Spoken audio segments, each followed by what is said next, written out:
Yeah, sir. What's going on, ladies and gentlemen? My name is Cartier Kai, and today I'm going to be putting together what I feel is the perfect Drake album. Now, how I'm going to do that, you might ask? Well, it's real simple. I'm really going to just take one song from every Drake project and I'm putting it into my own little album what I'm going to put together. And of course, I can't exactly just take the best song off every album because it's not going to have any flow or cohesion. I'm making a real album with a real theme, with a real flow, you know what I mean? The goal is basically to make the best album I can using one song from every Drake album, and I can't repeat a song. There's a lot of different things I could have went with. I could have went a real upbeat Drake. I could have went a real introspective, he's just rapping. But I decided to go with a real somber, real sad, real in your feelings, light-skinned album per se. And to be honest, I think I really put together a real solid project right here that if you drop this, I feel like people are really gonna bang with it, not gonna lie. If you like this kind of content, feel free to subscribe down below, give me a like button. I really appreciate it. I can't force you to, but I really appreciate it if you would. But without further ado, let's go and get into the video. It could take a bit, yeah. And my dreams are who I'm racing with, but you can see I'm pacing it so that I'm always. Alright, starting this off, we got the song Fireworks from Thank Me Later. Now, Fireworks is going to serve as my intro track. It's going to be the one that's going to give us bits and previews of what's going to go on, what kind of themes I'm going to have, later on in the album. And again, I'm going with a real somber, sad album. And I think Fireworks does a real good job of just pointing out different themes that I had kind of taken, and I'm kind of just putting through the album. What I'm trying to do, I'm pretty much trying to tell a story of this album, and I'm really kind of glad I actually did, because they actually turned out decently well for what I was working with, really. But Fireworks is serving as that as an intro track. It's kind of give you little bits and previews, and I think Fireworks can kind of symbolize two different things. It can really be like the good in relationship. Fireworks is real pretty. You see the fireworks with your girl. It's a real romantic moment, you know what I mean? But then Fireworks can be bad too. It can be like fireworks is real chaotic. It's real dangerous. So I think that kind of symbolizes some of the themes I had kind of going on with this little album right here. To the truck to the hotel lobby. Me, I go through underground garages. President. All right, next we have Chicago Freestyle. Now, Chicago Freestyle, I'm taking from the Dark Lane demo tapes, and this one is going to serve as like the real beginning of the album. So basically, I'm not saying it's necessarily Drake, but you can kind of think of it as Drake. But the guy, I'm just gonna call him the guy right now. Nah, I'm gonna give him a name, Carl. Carl is gonna be the guy that is gonna be our main character, and he's gonna kind of go through his whole ordeal. Basically, it's pretty much where he's meeting this girl, he's taking her out, and they're kind of dating, not necessarily together, but they're just going out together. You know what I mean?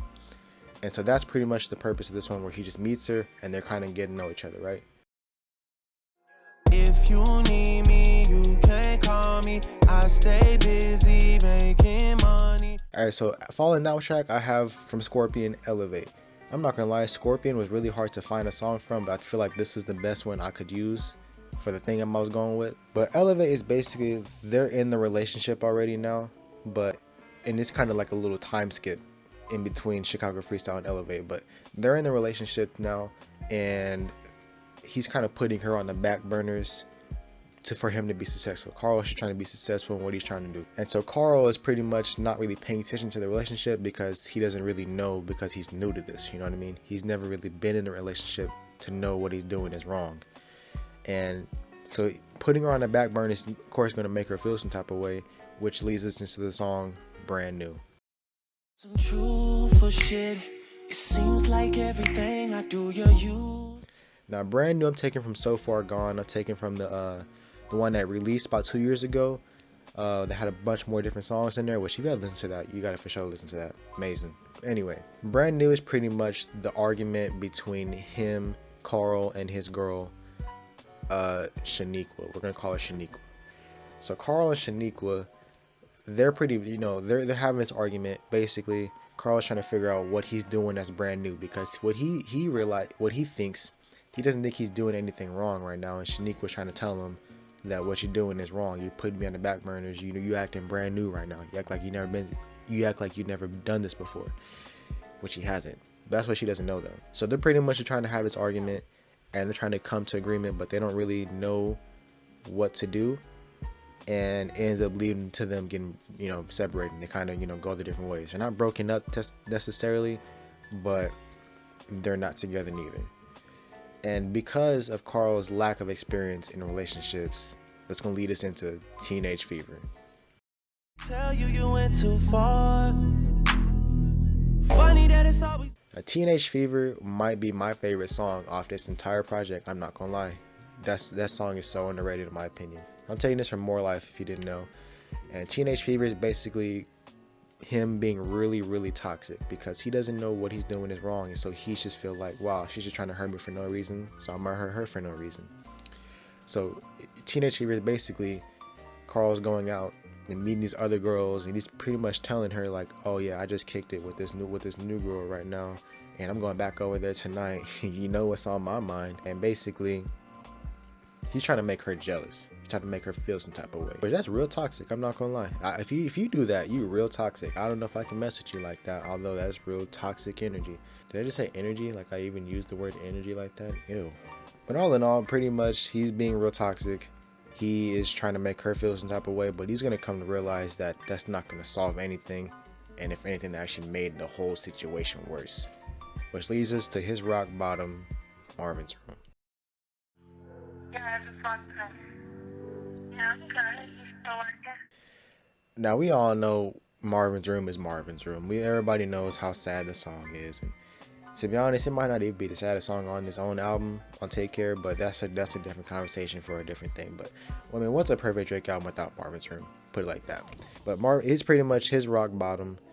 He is, you know, of course, when Marvin's Room starts, it's that phone call he gives to Shaniqua, and he's pretty much drunk.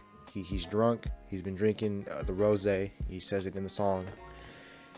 And he's just letting out all his feelings go because some lyrics from Brand New kind of insinuates that she was talking with other guys as well. So, you know, that's what he did in Teenage Fever too. And pretty much Marvin's Room is him, you know, trying to say that I know you trying to move on, but I don't care about the other guy. I know you still think about the times we had. You know what I mean? And so he's just at rock bottom. He is the most down, terrible, down bad, down atrocious you could ever be. But basically, he's just down bad, and he's drunk trying to call her right now. That's going to take us into the next song, though. You With Me. So when we not together, you tell me that I'm confusing. More immature than Marcus Hughes. You With Me is pretty much him. The next morning, he's kind of sobering back up, and he realizes what he did. And he's trying to call her back and basically be like, you know, I still feel the same way, but, you know, I'm not drunk out of my mind right now.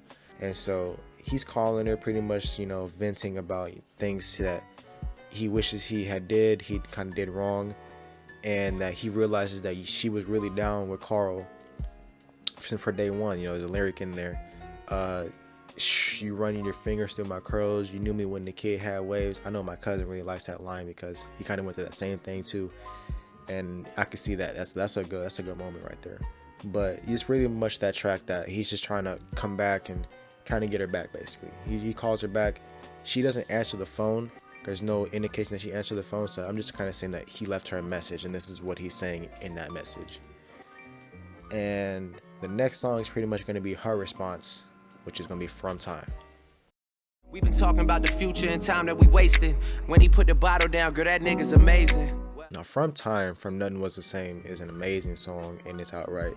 I think the way I put it here makes it like almost even better too, because it's like her response to what he was talking about in the previous track. And so pretty much she feels somewhat the same too. Like she wants to make this work. You know, she's talking about different, you know, love and everything, and how she feels really. And that's when we get like that introspective Drake, where he just talks about, you know, how we should hash it out like a couple of grown-ups, and that's what his dad was talking about. His mom, he's talked, you know, because Drake is a real person who's going to talk to his mom, his parents, you know, his relationships. I just feel like he's that kind of guy. And so in the story, you pretty much have Carl doing the same thing.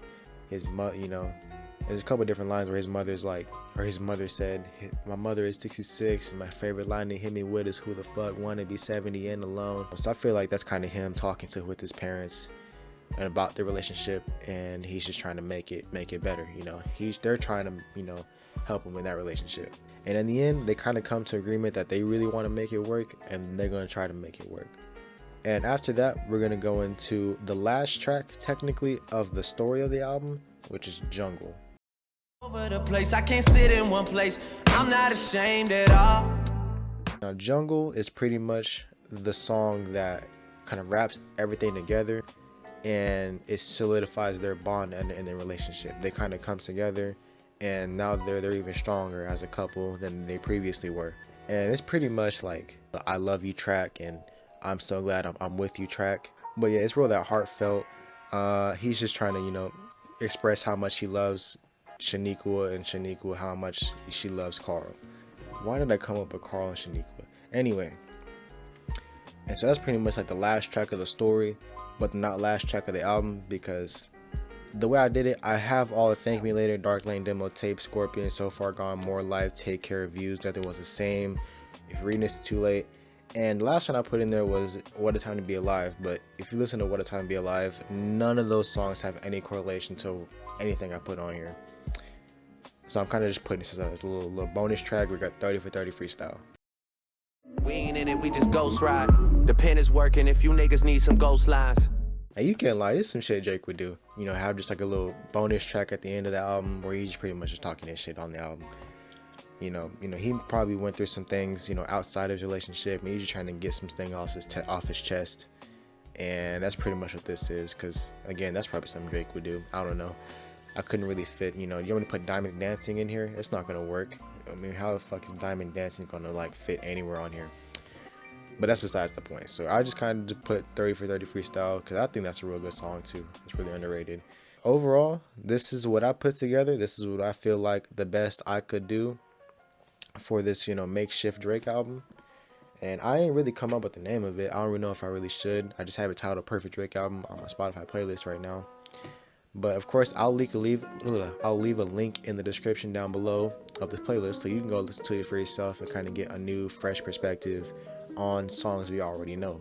And of course, comment down below some more artists that I should do, or comment down below songs you would have put in your perfect Drake album. And again, if you like this kind of content, you know, I really appreciate you if you hit me a subscribe button. I'm gonna have some skits coming out too, so just be on the lookout for that. But of course, socials are down below in the description as well. You know, you can go check those out as well. And all that being said, ladies and gentlemen, I'm out.